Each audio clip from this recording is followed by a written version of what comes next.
dive right in. I've been told that I will be belled off, so I am going to zoom right through this. So, if we go, next slide, please. Where George Kittredge originally envisioned that Chaucer's Canterbury Tales should be read in forms of groups, I kind of joined this year's Gale Scholar cohort proposing that we should use the digital humanities to help identify a new group of Canterbury Tales, that which lends themselves to the interdisciplinary lens of critical race theory. Now, claiming such a comparative relationship first requires that I illustrate why I think that such a thing is necessary and even useful. Please. And for that, I present images from Charlottesville 2017. Now, in Charlottesville, Virginia 2017, these are images from what was called the Unite the Right rally, in which people gathered to protest the removal of the statue of Confederate General Robert E. Lee. So it's US Civil War history, where weirdly enough, next slide, medieval imagery took the foreground and center stage. It's serious because what began as clashing of opinions soon became violence and ended up in loss of life. So I always go back to that moment when I think about why it's important to start thinking about defending the field from really dangerous co-opting and new ways that we can sort of reapproach these old tales to see what's already there. So, next slide. Addressing that political imperative raised by Charlottesville 2017 led me to ask the questions here and come up with this project. Now, if we can go to the next, we'll give it a second. Yeah. Next slide. Critical race theory was originally forged by US legal scholars who were searching for terminology that could quantify whether or not civil rights legislation passed during the civil rights movement, so that would be during the mid-century in the US, was actually effective. So people took that terminology, particularly literary scholars, and began to apply its conventions and its definitions to literary analysis. Something that I thought that Chaucer, right, as a poet, prisoner of war, tradesman, diplomat, would have actually loved, sort of living in that liminal space. Now, where many have already noted that Chaucer's texts often critique patriarchy through their nuanced portrayals of gender and genderqueer otherness, there still remains a gap in scholarship exploring how Chaucer's work contemplates race, religion, and gender in concert. I have hoped to fill this gap by applying critical race theory to Chaucer's corpus, positing that what CRT articulates as marginality, intersectionality, and fugitivity aptly describes how Chaucer's medieval others assert their subjectivity. My project applies these terms to Chaucer's work, arguing that they describe the diplomat's presentation of otherness as a platform from which readers are invited to empathize, first with othered experiences, and then with the critique of social structures that these othered experiences generate.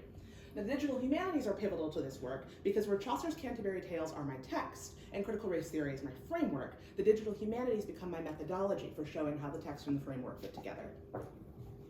Consequently, I prototyped a digital hypertext edition, so you can see my work over here, which enables digital annotation, embedding, and hyperlinking. It's an entire ecosystem of criticism rooted in the primary text. Instead of needing to reference different articles, term origins, and scholar biographies, all of that context becomes interwoven in the text. So you click on it, you're able to see these bubbles, see what I'm thinking, go directly to the scholar websites, and it makes the theoretical work of comparative study more efficient, easier to see, and thus hopefully easier to engage. So now we're going to go to the fun part, right, which is how these conceits work in context. So applying critical race theory and famed literary scholar Bell Hooks's term marginality to the Knight's Tale is what I've been doing while I've been here. And we're going to talk about Palamon and Arcita. So they're the two kinsmen that get into a fight over the Amazonian princess Emily, and it becomes both literal and metaphorical, and we're going to see what marginality does to that. So this is Bell Hooks's definition. It's quite long. I don't expect you to remember it. We'll come back to it over time. So the Knight's Tale actually begins as though it will narrate the adventures of a duke that's called Theseus, a duke that hight Theseus. However, no sooner has the tale announced this focus than that focus is broken by a company of ladies who such a cry and such a woe they make that in this world no creature living had ever heard such another lamenting. Now this show of female solidarity, marked by the widow's unilateral insistence that they have been unjustly wronged by the autocratic tyrant Creon, is significant enough to derail the tale. Theseus has to stop his party and deal with them, right, before he can go on. In halting Theseus, the Theban widows halt the original premise of the Knight's Tale, transposing readerly focus from the adventures of Theseus as this classic hero and directing readers to instead consider the plight of women who stand quite literally at the margins of traditional heroic journey, demanding justice for the political wrongs leveled at them by a male tyrant. That all happens in the first paragraph. Now, where Angela Wiesel asserted that Chaucer is a poet interested in women's roles, his use of the woman's position provides guidance for reading his romances, I argue that Bell Hooks' 1984 coining of the CRT term, the margins, describes the how of Chaucer using that position. So, we're gonna pause here. Arcita's empathy for Emily's marginalization is sparked from the moment that he sees her. Now, at first, the text describes her like a lily. She's got a rose-colored hue. And Angela Wiesel says that she's barely human, combining the virginal lily with the sexual rose. However, Chaucer's description of this limited existence simultaneously critiques it, because Emily is unpossessable, and her looks, no matter how blooming, are never fully disclosed to readers, as she eludes even narratorial description. Here, Emily's margins are beginning to activate because they shield her from the full force of the phallocentric erotic gaze posed by Palamon and Arcita's immediate desire. They temper the weight of that gaze by allowing her a privacy that even Chaucer's narrator, the knight, can't penetrate, because he's trying to describe her and he can only offer details about how long her hair is, and he says that she's from behind, and even that detail he can only guess. In this moment, we see Emily resisting what Nicolette Zeman calls comprehension in her work, The Idol of the Text, where Zeman asserts that medieval literary depictions of religious idolatry reduce the idolater's subjectivity as much as they underscore the lack of subjectivity in the idol being worshipped. So essentially, to commit idolatry is to make yourself less human. Idolatry is an important hermeneutic here, working alongside the margins to expose the stakes of the gaze being leveled at Emily by her self-appointed suitors. Because as soon as Palamon and Arcita see Emily, their reactions to her diverge. Palamon misnomers the woman as an inhuman goddess, as an idol, whereas Arcita identifies her immediately as a feeling, living, mortal creature, just like himself or any other man. Returning to Emily's description, we find her ripe, pluckable beauty welded to a description of the woman rising. It's really important that we begin to read her as active, because not only is she up, rising, doing her thing unto May, right? It's out of a one, which means it's a praxis. It's something that predates the moment that she's been seen by Arcita and Palamon, giving us this idea that she's a subject with thoughts, desires, a practice, a praxis, before she even meets these guys. What's really important too is the idea that she makes a subtle garland for her head. So there's a moment in which we see her self-coronating in this marginal garden. For these reasons, it's significant that Arcita christens Emily her that roameth in yonder place. He reads her actions, not merely her attractiveness. Arcita then goes further, underscoring Emily's humanity as he condemns Palamon's misguided devotion.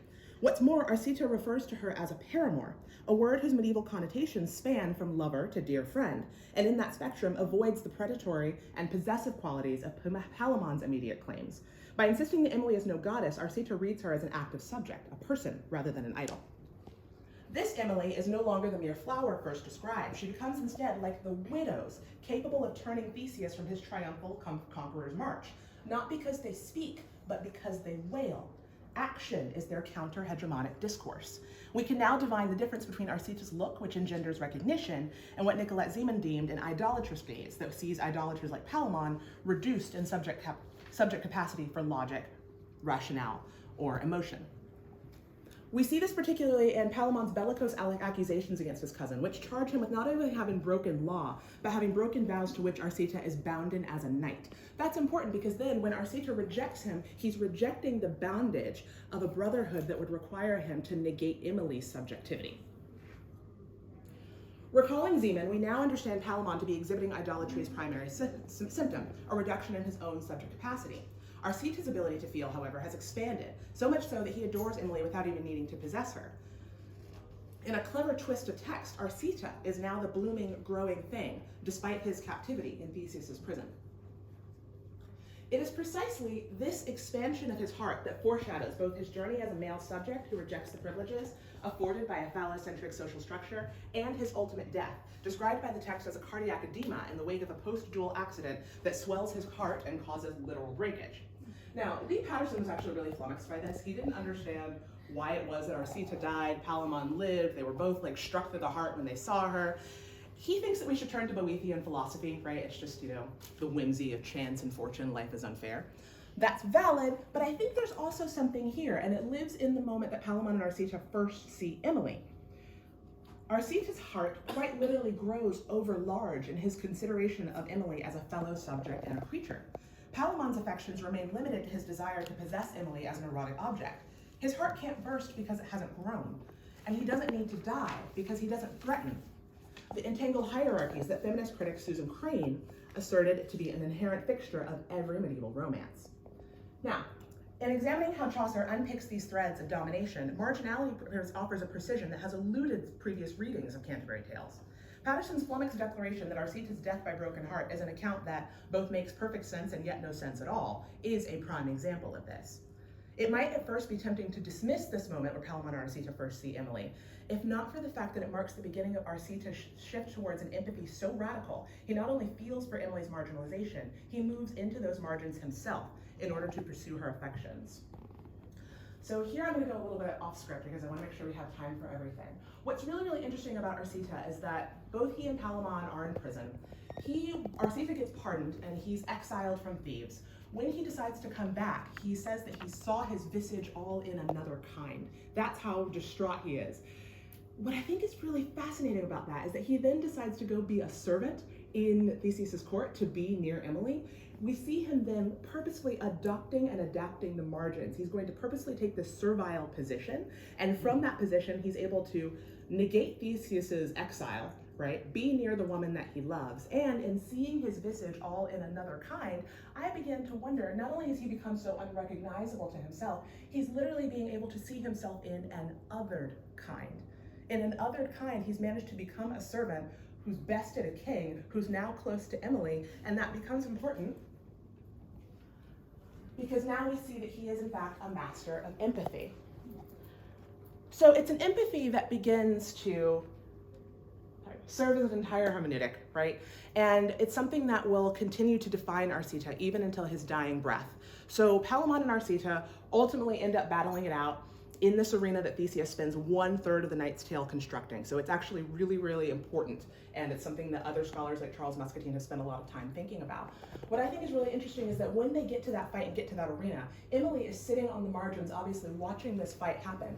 And remember, she refused to look at us. She refused to look at the narrator, she refused to look at readers, she refused to look at the suitors. That's the first moment that the text says she actively cast her gaze to Arcita. Now, the manuscript I've been working with at Christ Church Manuscript 152, says she did it twice. So she looks at him twice, she actively engages from the margins, and because we've been taught to read female action, we should know that her being in the margins is telling us something. She's made her decision. She's managed to look at a suitor who has managed to look at her back, and between them is this mutual gauge of recognition, which means that there should be no more reason for this tourney, right? So the fact that Arcita bests Palamon and then dies is more than what Theseus calls making virtue of necessity.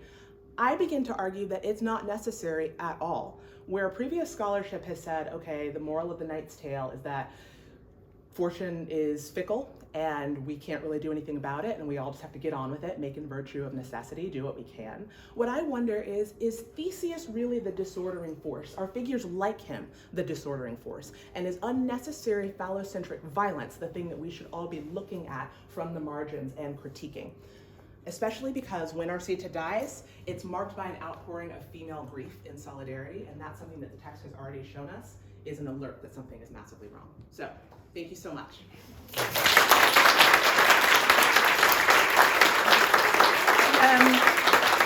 Before I stop filming, could you just go around and say one word about each of the manuscripts? Just Yeah. What's on the table? if you just come here and say what manuscript this is and what we can see here. Yes, okay. So we're looking at manuscript Rawlins from 141. What we're looking at is an example of the Knight's Tale. All of these are 15th century collections of the Canterbury Tales. So most of them are complete. I have asked graciously the library to provide me with a fragment though, because I think it's really important for us to remember that complete versions of the Canterbury Tales are actually quite few and far between. So it's really a gift when we get to see them. Most of them exist in these fragmented states. What we also have here, really interestingly, is just a collection of straight text. Some of them are illuminated, some of them are gilded. So we see, of course, that these are prestige manuscripts whenever they've been put together and collated. Not only are they prestige manuscripts, but what we see and something that I learned while I was here, is that people were aware that Chaucerian manuscripts were unstable, even as they were copying them in the 15th century. So what they would do is they would leave various pages blank in case some extra tales showed up that they could then just sort of pencil in, which is actually really funny because then it obviously leaves room for error. Like there's one manuscript I was working with and a guy penciled in something called the Plowman's Tale. I was like, that's not actually by Chaucer. So that said, we move on to this manuscript, which is actually quite nice because we're focusing here on this page, not on the actual Canterbury Tales, but on a letter that describes the provenance. So remember, these are prestige manuscripts passed down throughout time. This is where this guy, Benjamin Heath, describes that it's been passed down throughout his family and that this was willed to him and it's going to be sort of an heirloom piece. So, yeah. Perfect, thank you. Thank you.